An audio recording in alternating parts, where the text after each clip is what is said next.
Join us as we explore all the food venues on P&O Avia, what's included and what's our additional costs.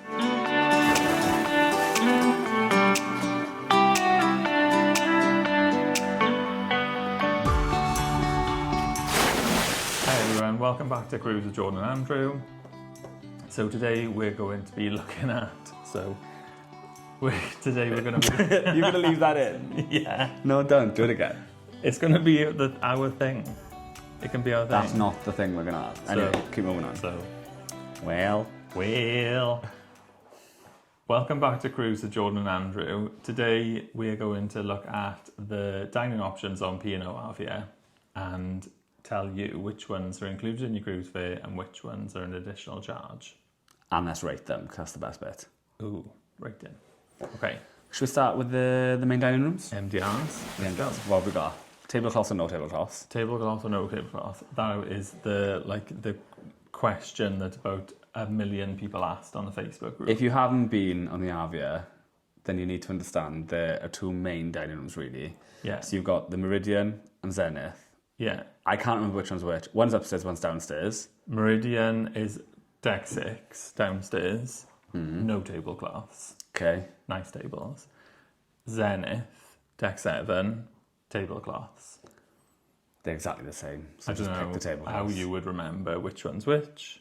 So how'd you book in? On the app.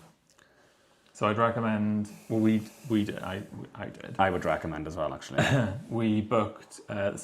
Before you cruise, you can go onto your reservation and you can do your dining reservation. So from 5:30 till 6:30, the dining reservations are open like 21 days before you start your cruise. And when they opened, we went on and we booked the latest dining option that you could have, which was like 6:30, which did save us, didn't it? Because a lot of people were saying that they were struggling to get into the dining room. The ship was over capacity when One night we hadn't booked, did we? And we went down to get a table at around the same time, and they said you have to wait and give you one of those, like a pager. the pager things, and the wait was longer than an hour. So I would definitely recommend booking them in. Yeah. I really judged you when you booked them, if I'm honest. But then I was really grateful you did, because it would have been really annoying had you not. It was a little bit too early, really. 6:30. I don't think so. If you were going to a lot of the shows, yeah, some date, days I thought it was a little bit too early, but it does end your day relaxing Yeah. sunbathing or whatever early. So you got the Meridian and the Horizon. No, we did do the Horizon. no. We'll come back to that. Meridian and Zenith. And Meridian and Two main Zenith. dining rooms. Yeah. Both exactly the same menu. Both connect to each other in the middle of the dining room as well. So if you want to walk down a pointless staircase, then that's your location, deck 6 to deck 7. So breakfast, lunch, and dinner. They do it all. Not But both of them. Oh, do they not? No. Oh, I apologise. One of them doesn't. All three. No lunch in Zenith. Anyway, so if you have got any food allergies and things like that too, to the people we met, Leo and Harry, they had the menu a day ahead of us, and they got to order their food in advance to make sure that all their Dietary allergies and dietary requirements were taken care of. Yeah. And I must admit, we don't have any, so we've never considered it. But they were pretty good at that, to be fair. It was weren't they? really good, yeah. The service was really good, we thought. How would you rate the food / service in there? I thought the food was all right. It wasn't anything to write home about. Number? Like 6 maybe. That's harsh. It wasn't like wildly amazing, and neither was the service, I don't think. But You're giving a 6 there as well. The service was lackluster, wasn't it? It was Yeah. busy though, to be fair. it was busy. And Every night was really busy. we but always cruise in the school holidays as well, so I guess that might have like a factor to play with it. But I do think the service and the food is probably better on Norwegian than the food's in definitely P&O. better Yeah. on Norwegian. So I'd probably say a 6 as well. Who did we watch yesterday? It was the Little Greens, wasn't it? And they were talking about liking their food hot. Yeah. And I felt seen. I Yeah. felt understood, because I can't cope having like a lukewarm meal. And if I had to describe both restaurants, it would be Luke Yeah, definitely. at best. But it was nice enough in there. The breakfast was better than the other meals, I thought, for heat. Don't even get started on the toast. If you've had the toast, Order the gluten-free toast. You get it really fresh. It's great. if you've had the toast in P&O, Avia, in any of the main dining rooms, please comment below your experience, because I've I've had what do you call them? What are the things? Melba's. Melba toast. At that 6 are days old, warmer toast. and less dry than one of the toasts that they serve on Avia. But Moving on, Yeah. and then you've got the Horizon buffet, so right upstairs, deck 16. yeah, so deck 16, buffet, La Ferme. Ferm Fawr. Ferm Fawr, as we say in Wales. Granja Grande. Yeah. Well, it's just an experience. We had breakfast in the buffet quite. Have you heard of the few phrase times. vol au vent quiche vol au vent? It's kind of like that every day. So there's always a curry, there's always a rice of some sort, there's always lamb. I And don't know why there's always ironically, lamb. no vol au vents. No vol. Oh, well, there was a quiche there the one day. I thought the choice was limited, and I just felt like they had mirrors just showing the repeat of the same food. The breakfast, I would say, is better in the buffet than it is in the restaurants downstairs, because the food's hotter and you can just pick what you want and it's quicker. And I would normally say that, but I thought the breakfast was better in the buffet, and then that's full stop, really. I think I'd And rate the buffet a 4. You've still got the same options as, like, for allergies. So if you've got gluten-free, if you're vegan, Yeah, or but I'll celiac. wait. Yeah, but it was still hot, wasn't it? And there's like still options up there for you to be able to have those things, which I thought was quite good. I think if you really want like just quick, easy food, because you're sunbathing, you're relaxing, reading your book, or you're by the pool, and you just want to grab some food, some good food, quickly and go, then I'd recommend the Taste 360. They've got pizzas on tap. That is the right one. Yeah. Pizzas, burgers, hot dogs. They had paellas one day. Sorry, paella, whatever. They're That's different big dishes every day, which I thought was Yeah. really good. That's also on Heaving deck in there, though. 16 as well, Yeah, but that was good. I would rate that higher in the Sky Dome. in the Sky Dome. So they were rating of the buffet?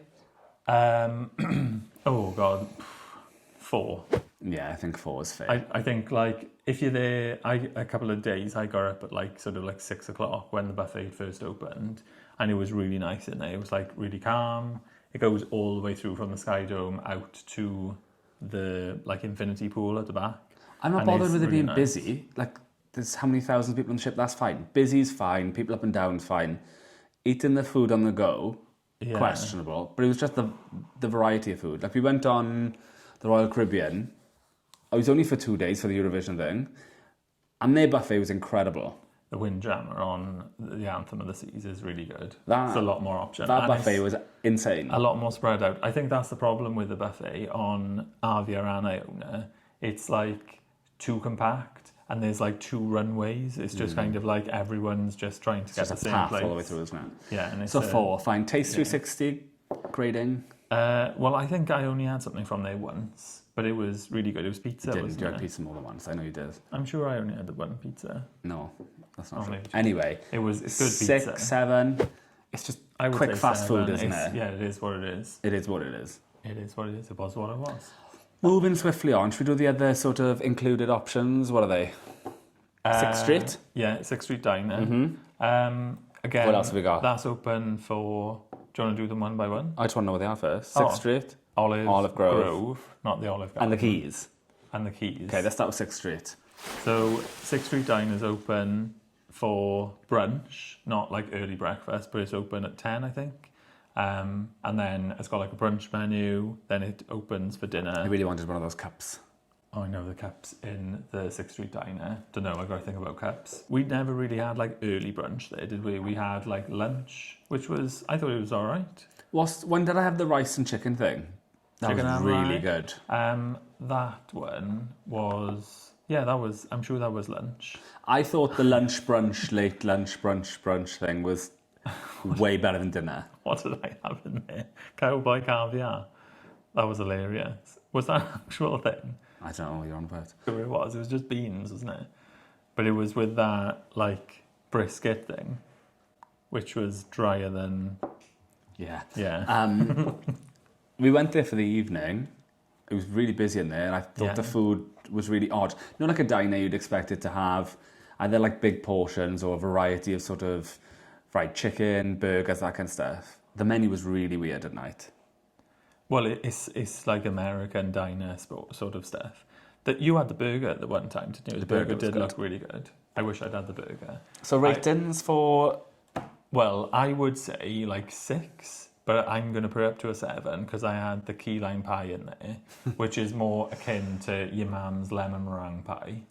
Not your mum's, my mum's. I don't know that I've ever had your mum's lemon meringue pie, but I would say 7 just for the key lime pie alone. 6. I'm going to pop it down to 6 because I thought the service in there was a bit rubbish. Fair. Well, it wasn't rubbish, it was just non-existent. It's a very busy restaurant, that. So if you are looking to book in, or if you're looking to get in there on your cruise, I would say try and book it a couple of times because there was always like a queue of like sort of 50 people. But I think the queue door. was caused by the issues in the main restaurants. None of the people who maybe hadn't booked. Yeah, maybe. That was really kind of one of the only places to go that you didn't.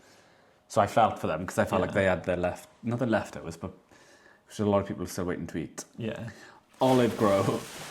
Olive Grove. We didn't have an amazing experience. We went out in the Olive Grove twice during the 2-week cruise. The first meal, not great. Second meal, my carbonara was pretty good. The first meal, we were literally sat in the hoop of the restaurant. It was like Bridesmaids when they sat at the back. I know, that's White Chicks. Oh, damn White Chicks. It's So White they Chicks. slam the door open and it's in the end. And they're like, someone's like emptying the trash around the back of them. We were literally like, couldn't be any further in the back of the restaurant. Considering there's like the one aspect of the restaurant is completely open, isn't it? Like with windows out to the outside. The meal I thought was all right. You had the carbonara the one time, didn't you?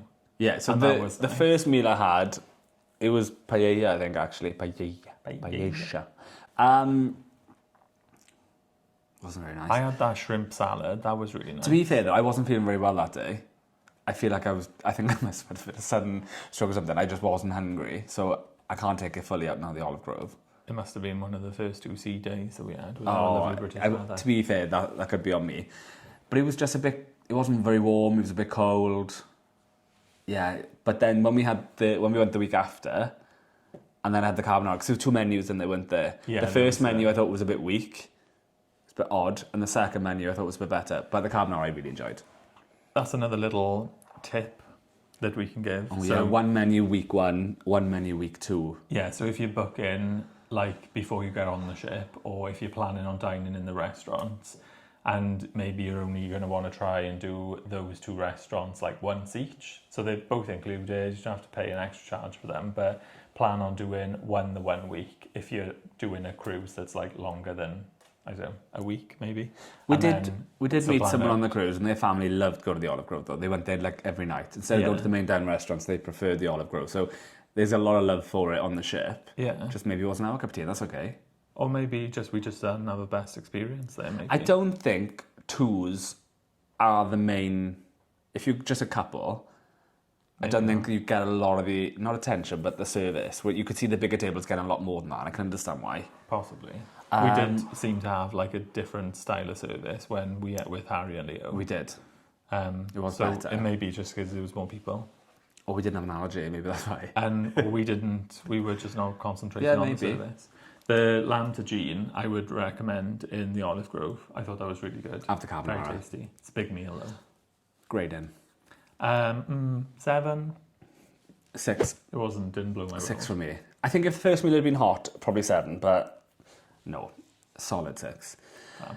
Then there are a couple of specialty restaurants which are additional costs, is that what you call them? Should we go to the Keys first? Oh, I forgot the Last all Keys. inclusive. Don't forget the Keys. Oh, so the Keys, there are 3 windows, I'm going to call them. Oh. That's easier to describe it for me, visual. 3 windows. First one, you got like a fish and chips type thing, which doesn't really vary. And then you've got like an Asian sort of one, the katsu curry was a big win, but then they changed the dishes more frequently, and there's different types of noodles, different types of curries. And then the third window is your roast. Yeah, so slightly different, the Keys. So Avia and Iona, very similar ships, as in like sister ships.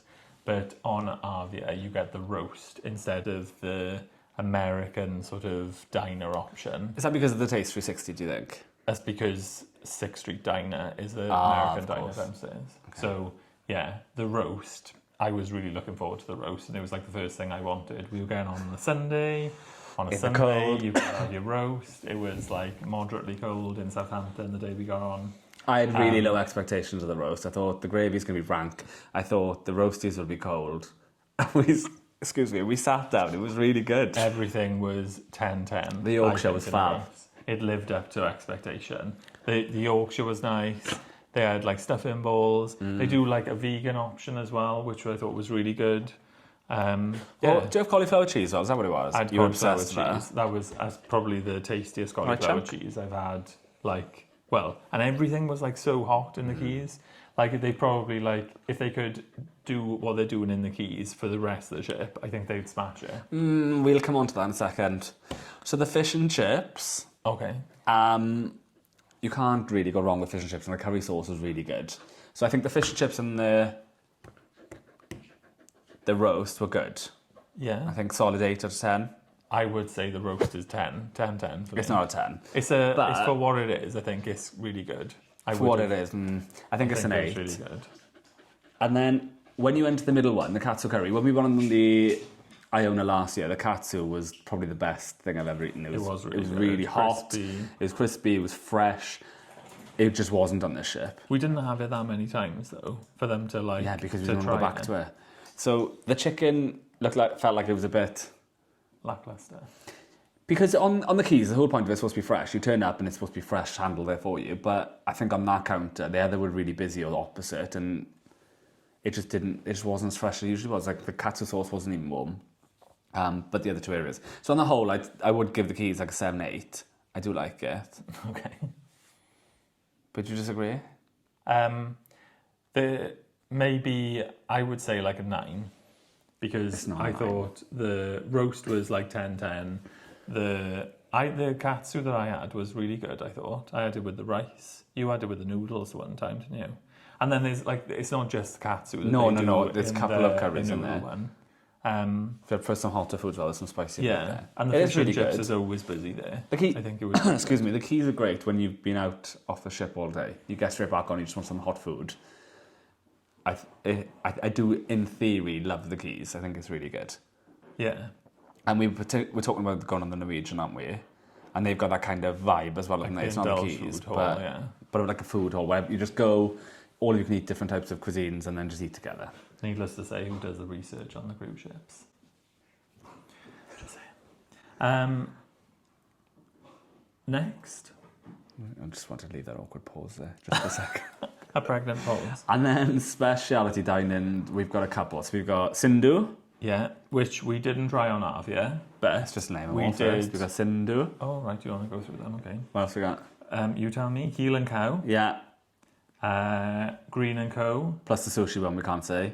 Yeah. Beach I'm gonna House. Try and say that. Mazuma Pass. Mobile. Beach House, and then the Epicurean. Yeah, So Sindhu, we didn't go on this one, but we went on the Iona. we did go on Iona, yeah. We enjoyed it on Iona, didn't we? We did. Thought it was really good. When you book there, I think you do pay a small like sort of deposit, but then that comes off your meal, and then I think everything's individually priced in Sindhu. But I don't remember it come into wasn't like expensive. It a was lot really of good. money when we went there. So Sindhu, we didn't go back on this one. Why didn't we go back? I just think we picked the specialty ones that we wanted to do. And to be fair, then- quite a few of the others were new to us, weren't they? Yeah, One so last we'd one. already done Sindhu. We hadn't done Keel and Cow on Iona, so we wanted to try Keel and Cow. So we did Keel and Cow this time. Yeah. That, other than the starter is a bit random. They were Like- really random. The Keel and Cow is very much like a Miller and Carter, I suppose, is the best way to describe a land-based like restaurant. It's like a steakhouse, isn't it? Like a yeah. posh steakhouse. Yeah. I don't think it's anywhere near, if anyone has been on Norwegian and they've been to Cagney Steakhouse, they're in like different realms. So Cagney Steakhouse is like 10 out of 10. yeah, 10-10. Keel and Cow, I would say, is like 8, 9 out of 10, maybe. It was very good. The starters are a bit random. The placement of the restaurant's random. If anything, the Olive Garden needs to be up there. A bit more free reign, and that needs to be a specialty down there. That's what I would say. So Keel and Cow is like on 8 or 9, is it? No, 8. The one above the atrium. 8. Yeah, so it's in the atrium. It's above the glass house, which is one that we haven't listed on there as well. Which is kind of like small plates. We didn't try the glass house. The food looked good though when we were looking over. Yeah. So the glass house is more like, I feel like it's more like wine based, but then small plates. It was tapasy, wasn't But it? like, yeah. Nice. But we were kind of having tapas when we got off the ship, so we didn't really want to have like tapas again then when we got on the ship. The steak that I had in Keel and Cow was really good, I thought. Really tasty. The food was just really good. I couldn't eat it all. And it was a lot. We didn't even get it. The onion rings are just the best. Yeah. They were really, really good. Someone did suggest on one of the shorts on YouTube that like we should have played like Hoopla on the with the onion rings onto the thing. But I think they would have been like over the side and into the glass house.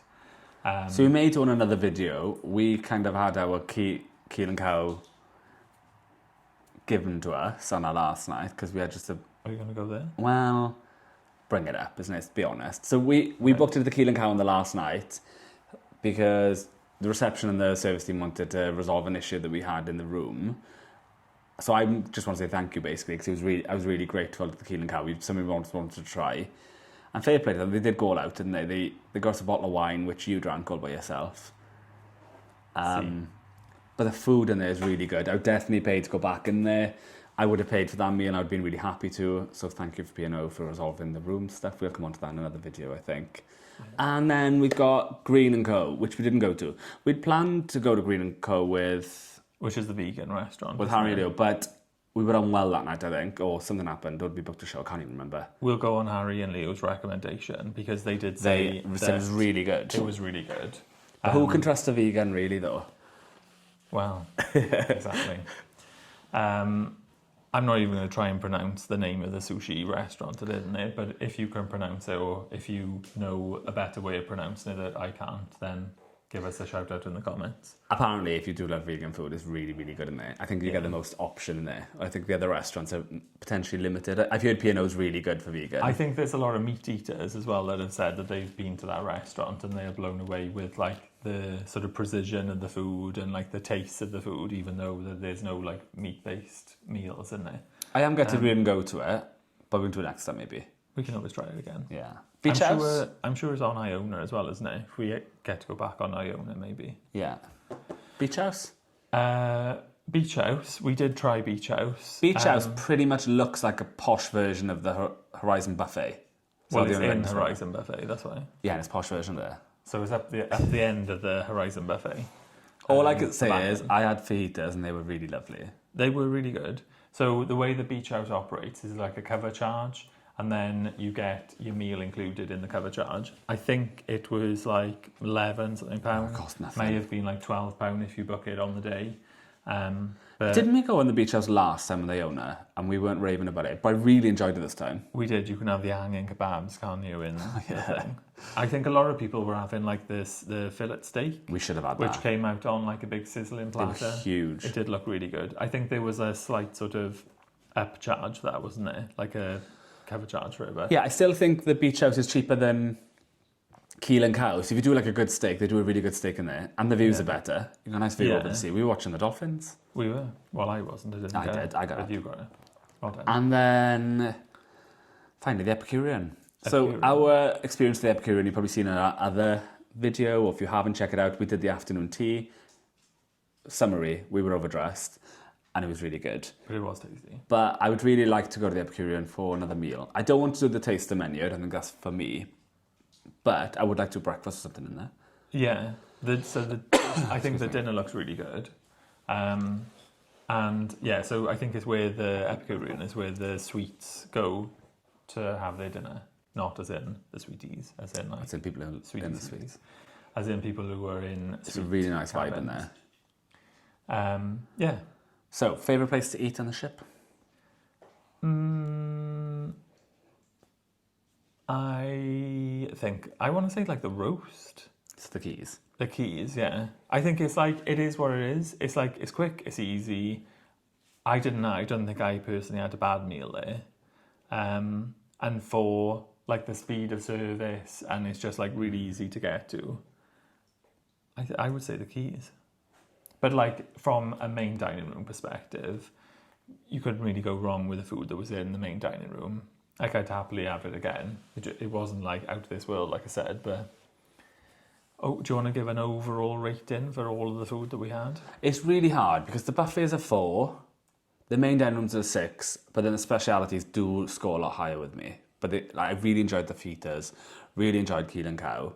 So I'm mixed. I think if you're going to pay for food, I think it's good. I think a 7 to 8. Gun to your head? Is what? Like gun to your head? If you were rating out of 10? 7 to 8 for the paid food. Okay. A lot lower for the included food. So overall, I'm going to say 6. I would say a 7 overall. Standard, positively, generally. Yeah.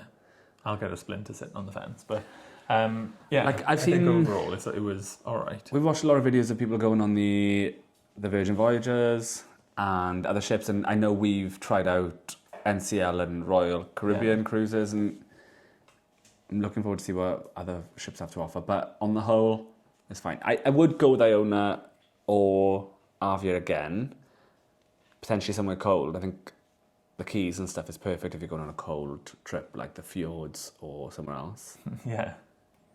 What are you laughing at? I was just thinking, and you just keep saying on the whole.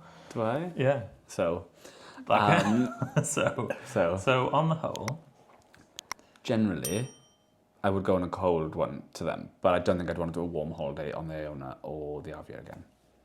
not considering we have to go on the school holidays. Yeah, so I guess, so on the whole, let us know. No, you haven't done it. Oh, What? You did say we thought, okay. Yeah. Let us know what you think in the comments below. You probably disagree with us, and that's fair enough. Yeah, well, I'd be happy to... Please disagree with I'd us. happy to be wrong. Since when are you happy to be wrong? It tastes like vinegar. Let us know in the comments what you think. If you've been on P&O, if you've been on Avia, or if you've been on Iona. If you've had a better or worse experience than us. Until next time, bye for now. Adios.